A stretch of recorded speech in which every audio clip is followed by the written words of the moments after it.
didn't lie to you on that polygraph, I promise. Shut your bitch ass up! I know. Stop. It's time. Just stop for me. Take a deep breath. I want you to take a deep breath right now.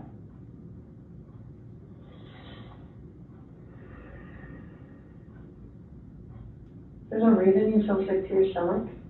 And when people hold stuff inside, it makes you physically ill. And I can just tell on your face, I could tell from the second you walked in that you were wanting to just come clean and just be done with this. This is a technique known as social exchange, an interpersonal persuasion strategy in which the interrogator provides the suspect with a psychological reward in return for the information they need. In this case, she's trying to convince Chris that the alleviation of mental weight is a worthy trade for a confession. She does this in a manner that protects his self-esteem by giving him appreciative reinforcements. And I appreciate that because you knew sitting down in that chair that you weren't going to pass today. And you knew I was going to find out because I told you that. And then you continued to stay knowing that you could, at the end, say, you know what? I just need to get this off my chest. Everything. Man, kudos, and I give my flowers to anybody in the FBI. Specifically because them mother cluckers, they're a different type of people. Like, you gotta be bred for that. Because if I was the girl or the guy, looking at him,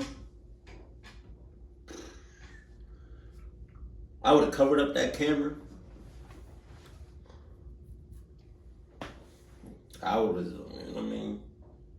I'm not saying I would have, did unspeakable things to him to make him suffer. I'm just saying. I would have covered up that camera in that room and I would have, did some things. I don't want to elaborate on that, but yeah. I told you, I did not lie on this polygraph. I don't know how much I could just tell you right now, like, I did not. It's not even an option right now because you did not pass the polygraph, so I know you were being accepted, so that's not even an issue right now. The issue right now is what happened to Cheyenne, Bella, and Celeste. The following tactic is called the futility technique, a building block to induce a sense in a suspect that any resistance on behalf of their cause is futile due to the overwhelming evidence against them. This was obviously not the case, as polygraphs are not admissible evidence, and Chris was in fact still free to leave at this point. That's the issue right now. Okay, so let's talk about that. I know you want to tell us. I can see it in your face. Holding this lie in is going to do nothing for you. I know this. Like, okay. I'm not, like, trying to, like, cover things up, like... Yeah, but you kind of are, because it's normal. This is no longer an interview to collect information. The steps of asking questions and receiving answers is over, and the interrogators are now in the process of leading the suspect into a state of mental exhaustion. The detectives will attentively watch for denials and stop them before they can be voiced. Letting the suspect deny his guilt will only increase his confidence and prolong his cerebral stamina. Normal people would do that. Normal people that make a mistake initially are going to go, I don't know what you're talking about, I didn't do anything. That's normal. I would expect that. That's a natural reaction that someone's going to initially lie about something like that and then eventually tell the truth. So this is your eventually telling the truth time. So, if he's saying, so what would a person that's telling the truth, like say for instance, he did not do it at all, right? And the polygraph was just, not working correctly or something. It was just, something was going on with the wires. And him saying, I don't know what you're talking about, I didn't do nothing, stuff like that, isn't that what a person that didn't do it would say? Or no? That'd be crazy. If he really, I know he did it, but like, if he really didn't do it. Shit. This is where the rubber meets the road, Chris. Like, don't let this continue any longer, please. I'm not trying to make anything continue.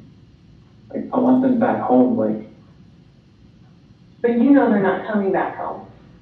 You know that. I don't know in the back of my head. I hope they come back home. But you know they're not.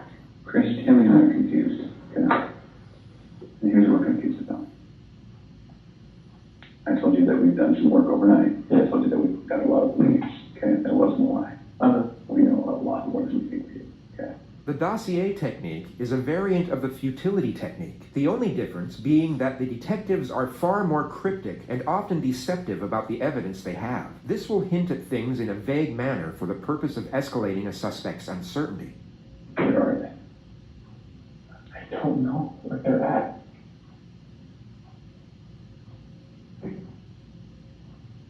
Honestly, I do not know where they're at. If I could have my babies back home right now, I would. I want them back. I want everybody back. That is the God's honest truth. Although the detectives want to intensify Chris's psychological stress levels, they do not Y'all want... might see me smiling or like smirking a little bit because I'm just looking at the detectives like they looking at him like I know what they're thinking. And like every time they pause, it's just like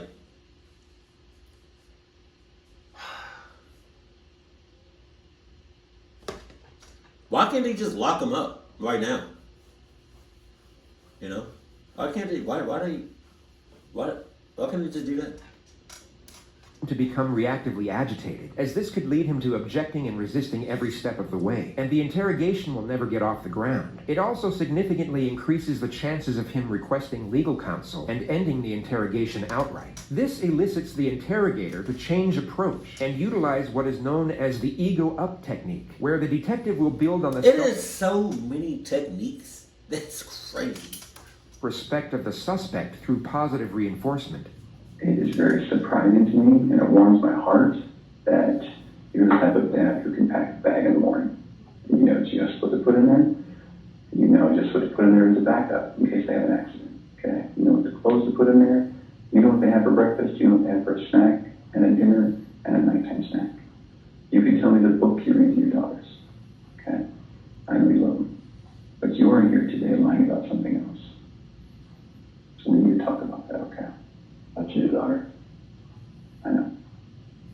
And this is very good. I saw her, took my breath away, and I never thought in a million years that could happen. I never felt that way about anybody in my lifetime. Mm-hmm. I'm not proud of it. She accused me of it. I denied it. I she was on her, and I feel horrible for it. Like, she was pregnant, and it was, I don't want to, I didn't hurt her. You're doing a good job. This is the Chris that I knew would come out today. This is the Chris who tells the truth because you're a truth teller. I don't think this girl did anything to hurt anybody. When you leave her out of it, okay, get back to your wife and your daughters. Okay. Where are That I do not know. That was what I was holding back. Like, I didn't know, like, what I did. I know. Chris, in the interview today, you weren't asked about infidelity. You were asked about I was holding back from last night. that's what you feel today. That's not how it works. Here's the challenge that we have. We knew about Nikki, so we didn't need to ask you about her in the polygraph. We just didn't need to, because we knew, okay? And so that's why we didn't ask you, because we already knew the answer, okay? We're very, very worried about your daughters and your wife. I am too. This should have been the happiest time of your marriage. Okay? You and Shanann. This should have been the happiest time. She's making a little money, she's making good money. You're making great money, you both have a job. You have beautiful kids, you have a beautiful house, you're in Colorado, clean air, good people. Okay? And on top of that, you look pretty good now. You're pretty fit. Okay? This should have been a time in your marriage where you guys were happy and thriving and productive. Okay? And I believe that Shanann's the reason none of that happened. This is called the how and why solution, a technique that allows the suspect to admit a lesser act and blame the victims, while at the same time minimizing the crime and motivations of his actions. I believe that she's a controlling person. Maybe doesn't listen to you as much as she should. I think that she can do whatever she wants and you can't. Okay? I think if you were to go to a restaurant, she would order whatever the hell she wants. And as soon as you order a nice steak, she says, whoa, buddy, it's because you're a good person. And I think that she started on the path to leave the marriage. Okay? It's ironic that we're talking about you and Nikki. I think that she was the one who started on that path first. What do you think about that? I wouldn't have thought about Yeah. The other thing I think is interesting is, even though she is that type of person that's controlling, doesn't listen, does what she wants, is walking away from her kids, here you are defending her. Because to your core, you want to take care of the people you love. Okay. And that's the reason why we want to give you an opportunity today to just help us find them. Okay? Chris, right now your dad's outside. He flew across the country to help him. Okay? You're lying to him.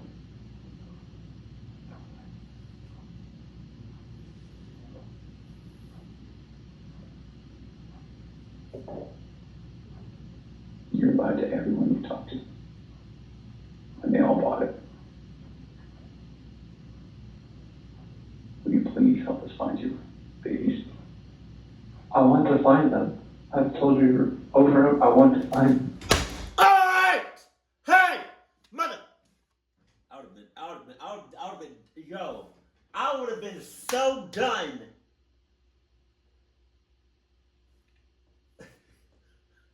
I would have been done a long time ago playing that nice cop shit. Hell no. I'd have been like, hey! Alright now! Alright! I'm tired! I'm tired! No, Kathy! No! This motherfucker clucked up! The mom! The kids! I'm tired of!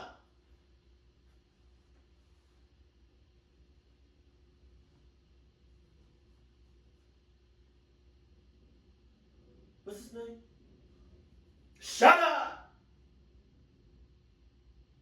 Chris. Motherfucker. Where they at, Chris? Huh? Where they at? Where they at, Chris? Kathy, you want some of this? Chris! Where they at? Chris?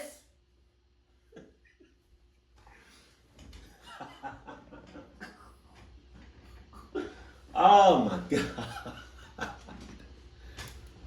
Everyone. Can you understand that some of this just doesn't make sense to us? How is it possible that a woman and 2 kids are just completely gone off the face of the earth? I promise you, I have nothing on my hands that I did nothing to those kids or her to make them vanish. I don't know how they caught him. But what if like somebody had him on tape or surveillance, or they found his DNA, or like footprints or his car or something like that, that it was clear as day he was there at the site, he did what he did, like 100%, like it's on camera. What do you think he would have said right then and there? Like, As the interrogation goes on, the constant and relentless psychological pressure essentially puts Chris at the edge of his ability to function cognitively. It's a slow and methodical process of breaking down his resistance while maintaining a balance of pugnacious and reassuring psychological techniques. pugnacious. I just find it hard to hear you talk about having this emotional, conversation with Shanahan, and you're bawling and crying together, and you have not shed one tear in 2 days that you've been here. Not one. And help me understand that, because I don't get it. These are your baby girls. And you have not shed one tear over them not being around. Chris, I lose my 4-year-old in the store for 10 seconds and I start to go panic. I have not seen any of that from you at all. Help me understand that. I love those girls. I would never do anything just because I haven't shed a tear. You Yeah, can't do well, that. that's weird. Is that weird? Don't.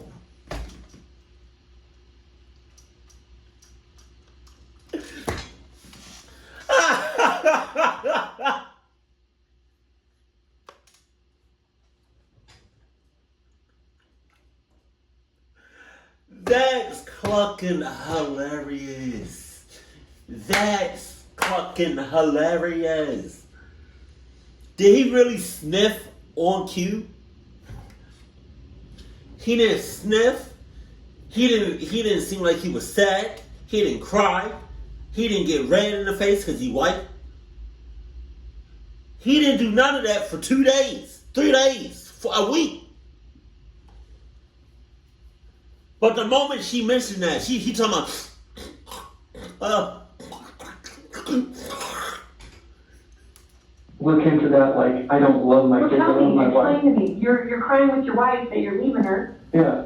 but you don't cry that your 2 little baby girls. I'm hoping they're still around somewhere. I'm hoping they're still somewhere. In the next moments, you will see step 7 of the Reed interrogation technique known as the alternative question, where the suspect is given an alternative and far more morally acceptable choice for what happened. Chris, did Shanann do something to them? No, I don't know. I'm serious. I have no clue. So you would have known. They didn't leave the house. Did Shanann do something to them, and then did you feel like you had to do something to Shanann? They were at the house when I left. They were there. They weren't there. They didn't leave. They vanished. They were The there. only way they could have left is in your truck. Did Shanann do something? Something happened in the house that you know about. We know that something happened to all 3 of them. But I want to know, did something happen to these baby girls first that you had to take into your own hands? And I heard that when you are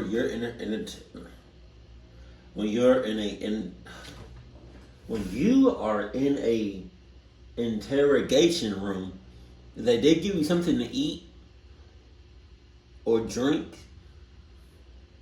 That's how they get your DNA. So he just clocked up right there. Because I bet you, if they leave, they're going to ask for the water. You had to clean it up for Shanann. Chris, you gotta tell us. There's something that happened to these baby girls. Look at them. I know. Before you came in, I was watching videos. We have no doubt you love these girls with all of your heart. And no doubt. But we make mistakes.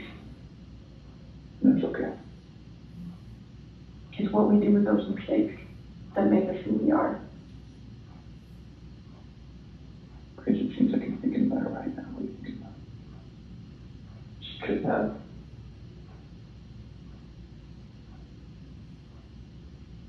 I feel like you cleaned up for her. I feel like that's the type of guy that you are. Chris, this is a weight that's going to be on you for the rest of your life until we resolve it tonight. Once we can talk about this more tonight, this isn't all you forever. I promise you, when you start talking to us, you will feel better. Chris, we're giving you a lifeline right now. You need to take it. You need to reach out and take it. Chris, you took them out of the house with their blankets and their animals. That's because you cared. That's what a caring dad does.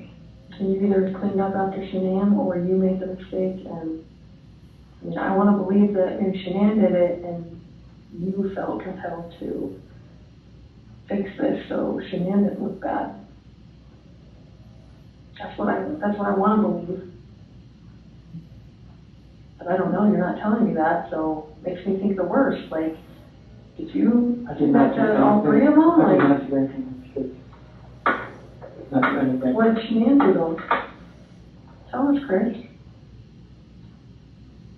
Chicks are crazy. Can I talk to my dad or something? This is a long ass interrogation to me. It seems like because I'm reacting to the whole thing. So I really hope he confesses or they catch him in this video because this is kind of long. Absolutely. Come here. Do you want to bring him in here? No, I just talked to my dad. It's like, flew across the country. Hey, Chris, I can't. How about this? If we brought your dad in here, would you please tell him what happened? You need to realize that your dad is not going to stop loving you no matter what you tell him. Cap. You are his child. That's He will not stop loving you. that's a lie. There. Ever. And this is not the last chapter in anyone's story. Yes, it is. Okay. It's the end of his chapter. Hey, Chris, we're gonna let you have however much time you need, okay? Sure. You gonna leave us in there or no? Yes. Sure. It's, polygraph. That's it. It'll say. Hopefully y'all can still hear it because it's like they cutting grass and shit. I think we're good. He's going away. It's too much emotions. It's. Anything else you want to tell me? What's going on? What I asked you guys, when we had that conversation that morning, it was emotional and told her about separation and everything like that. Mm-hmm.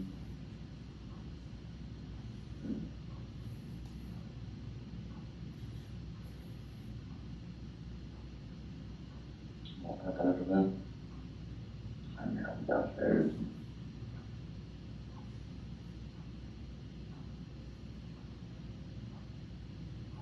And what? I want to protect her. What? I want to protect her.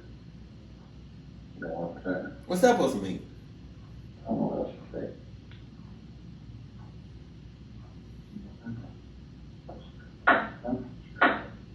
She heard him. And what now?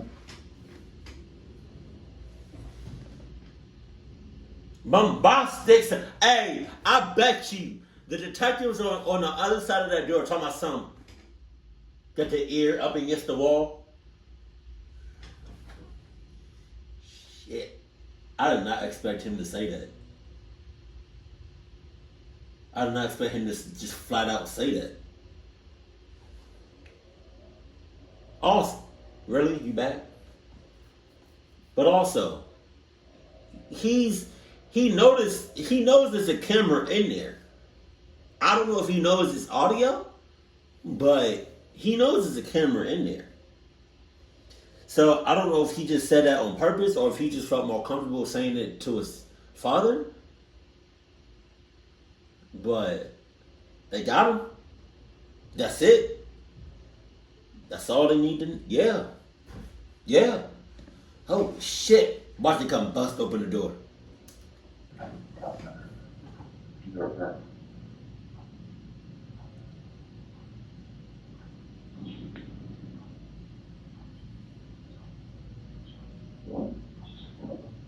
She's not. Did she? I choked her. I didn't hear. No, that's good. It came back up. They were gone. Not talking to her about separation and everything about she lost. I don't know like what else to say, but I can tell.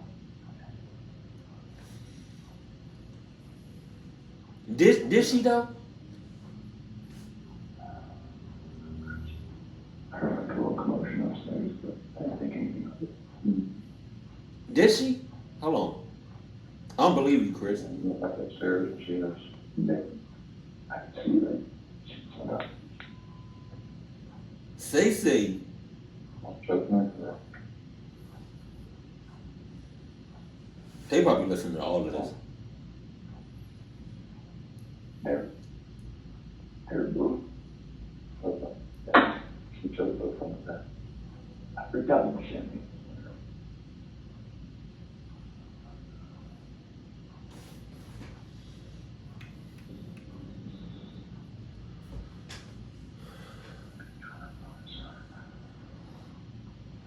God probably told me, don't call on my name. Hold on.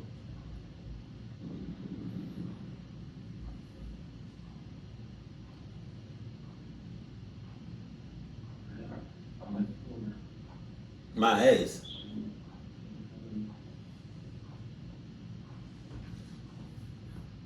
Range. No, you can't. What's that? Less than 10 seconds after the mention of the word lawyer, the detectives re-enter the room and immediately reinforce Chris with non-verbal empath. Am I tripping, or is her back rounder than normal? Other people's back when she hunches over, or is that what other people look like when they hunch over? Communication. They immediately divert Chris's attention from the well-informed advice of his father to their own appreciative reception of his contemporary admittance. Chris, help us not do this with you, okay?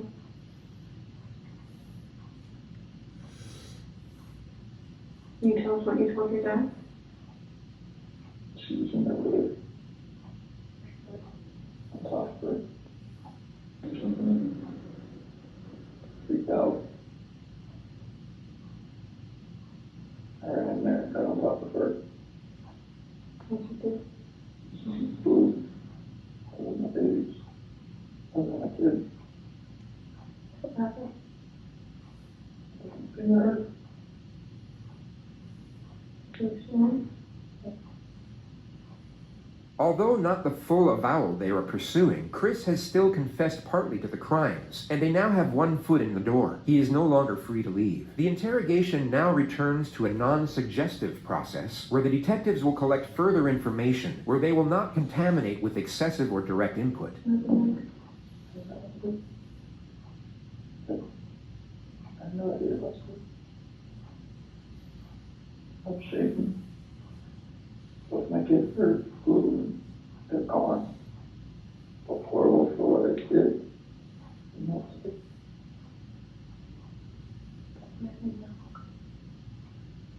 It's the hard part. You left. Can you tell us where we're at? Nothing is medical. That's that first location I went to that day. I don't know what to do. I know. I didn't know what to do. Like, none of this makes sense. Is that what happened? Why would she hit my fucking girl? I'm sorry. I know. I don't believe him. Y'all believe him? I don't believe I him. know you came in today to do the right thing. Where'd you put him? He's not there. In my truck. Did she didn't fight back at all? You did that? The rage that I had after seeing that night. Not much. I didn't know what else to do. I know, so come on, okay. I know, I didn't know what else to do. I was so scared. I know. Like, no, I just did this, and I just did that. What do I do? Right. You were in a tough spot. I mean, what can you do, right? Am I tripping? Or is he still lying? Because when they first showed up to a spot and they had him on TV, on news channels, and he was talking to the camera talking about, if anybody knows anything, please let me know. Like, I wish they were here. Like, when he was at his house talking to the news people, there was no emotion. Like, it just seemed like he didn't give a fuck. You think your body just kind of takes over and...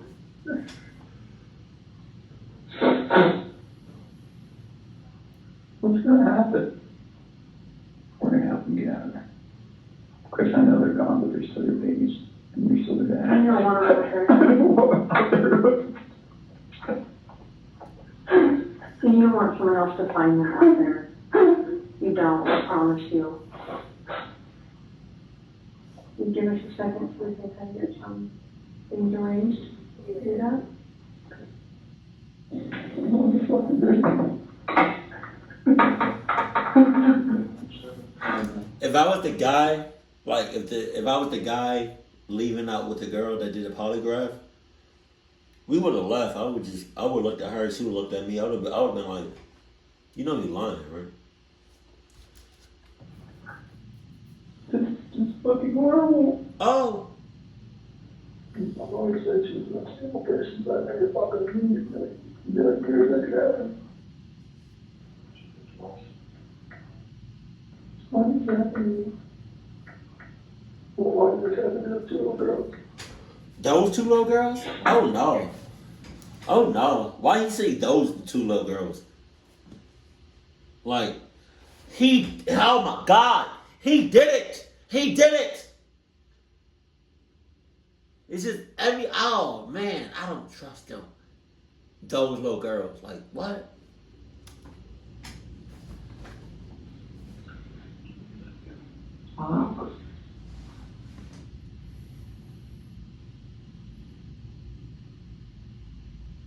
He rubbing the shit out of his back. That's like when the old dude and stuff like that. No, not tonight.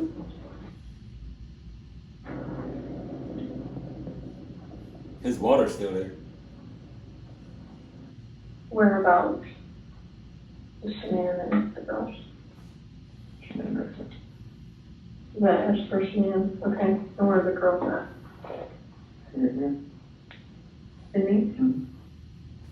So how did you dig this out? Are we assuming it's under dirt? How did you take that? So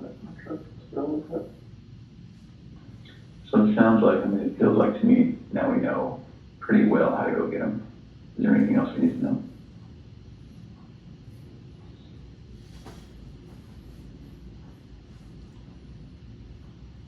What do you think of that, Chris? Let my family down. Let my dad down, let my mom, sister, nephew, nieces, friends, co-workers. Oh yeah. Can I ask you another tough question? You just get it all on the table. When you see Shanann choking, strangling Celeste, and you get her off of Celeste, do you think about calling an ambulance? I see you right in there blue and limp. Mm-hmm. I've never seen something like that in my life. And she just like laid over, like nothing was moving at all, no gas, no breath. So, Just totally just blew. After the baseline information of Chris's version of events is gathered, he is now locked into an alibi and timeline of affairs that forensics will subsequently examine and dissect in ways so they can use it against him. The tone of the interrogation then reverts back from information gathering to a confrontational nature. so Chris, you've been doing this job for a long time. I know. I know a lot about psychology and as far as like what people are thinking. Most parents will never even want to fathom that their kid is dead. Even if their kid's stiff, blue in bed, and stiff like been dead all night, they still call an ambulance to see if someone can revive their child. And when the ambulance gets there and they're like, gosh, their kid's been dead all night, like there's nothing we can do. The parents are like, why are you not doing something? What are you talking about? So that's what we're used to. So that's why I want you to explain to me like what was going on in your head and The praises I felt for what she did, it just took over. I would hate for Shanann to get a bad rap. She didn't have anything to do with it. You know, it's not fair. It's not fair. There is no technical term for this approach, yet it's a clear attempt by the detective to interconnect to the suspect's sense of morality, which is always under the assumption that they have any. Like enough bad stuff has happened, but like we need to stop the bad stuff from happening. Lock this motherfucker up. True. So you're good with the public knowing that Shanann killed her daughters? I did not hurt these girls. Are you okay with the public knowing that Shanann? Yes, because I did not hurt these girls. Chris, I'm not sure I believe you. Are you sure Shanann didn't catch you? No, my God, no. Don't get mad. But what it looks like is that you found a new life, and the only way to get that new life was to get rid of the old life. And I think that you killed these girls before their mom came home, and then killed Shanann. That's what we're kind of left, that's what we have to believe, because it just doesn't make sense. I mean, to her point, if I walked in and my kid was decapitated, I call an ambulance, right? So Knowing there's no hope. it just doesn't make sense. It just doesn't add up. So either you're this monster, you know, I just want this young hot girlfriend, so I'm going to kill everyone and hope it works out, or something. So I think we're very, very close to the truth, but not quite there yet. So if you're not that monster, I'm not a monster. so what's going to happen when their cause of death comes back to you? Or the girl's not going to. Okay. You sure? I'm 100% positive it's not going to come back to me. And what happens when a coroner looks and says, sees your fingerprints on her neck? It's not going to be my fingerprints. Okay. What is it going to be? It's going to be shenanigans. Why take their bodies out of the house and bury them? I was scared. I didn't know what else to do. Okay. Nothing was gonna, I didn't know what to do. Yeah. I honestly didn't know what to do. Scared of what? Scared of what everything was gonna look like. My 2 babies were gone, Mm-hmm. and I just did that to my wife. And I was the only one left in the house. What do you expect to happen? Yeah. It did look bad, right? This was a nightmare. Yeah. Okay.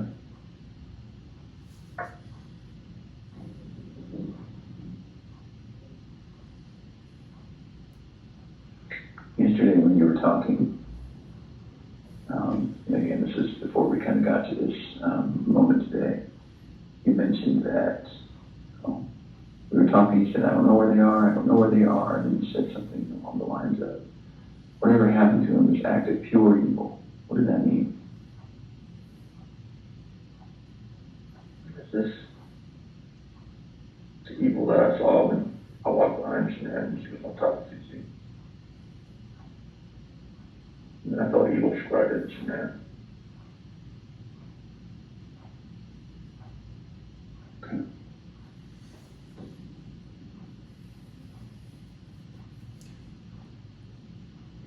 So after we look at their bodies, we're going to have a lot more questions.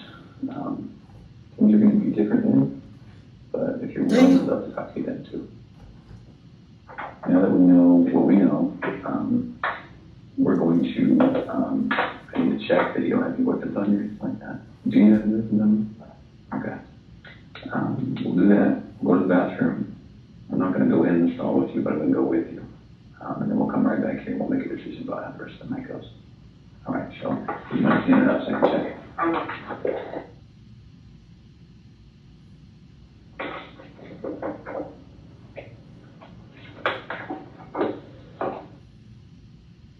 This interrogation was a true testimony of how mental fatigue can restructure an individual's cognitive rationale. Chris maintained his innocence even after the failed polygraph, and if he had kept that stance, he would have walked out of that police department as a free man for at least another night. Yet after a prolonged state of isolation, anxiety, and fear, coupled with the cerebral influencing tactics of the interrogators, the alleviation of getting out of that situation was in that moment perceived as enough of a luxury to exchange his freedom for it. Chris, come stand up for me. I'm going to have you face that wall. Lift up your hands.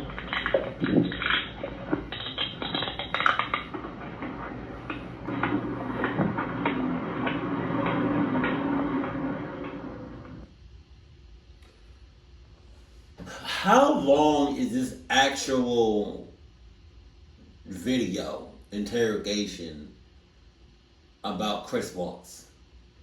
Because does it go from the interrogation to like the judge's room? Like, how long until he says, if he ever says, I did this, I did this, I did this? Because I feel like it's 10 parts to this. So somebody can link me to part 4, 5, 6, 7, 8, 9, all of them. I'd be greatly appreciated. Thank you for that. But let's just keep it going. We're just gonna keep it going, keep it cool, keep it classy, and I love you, stay happy. My family.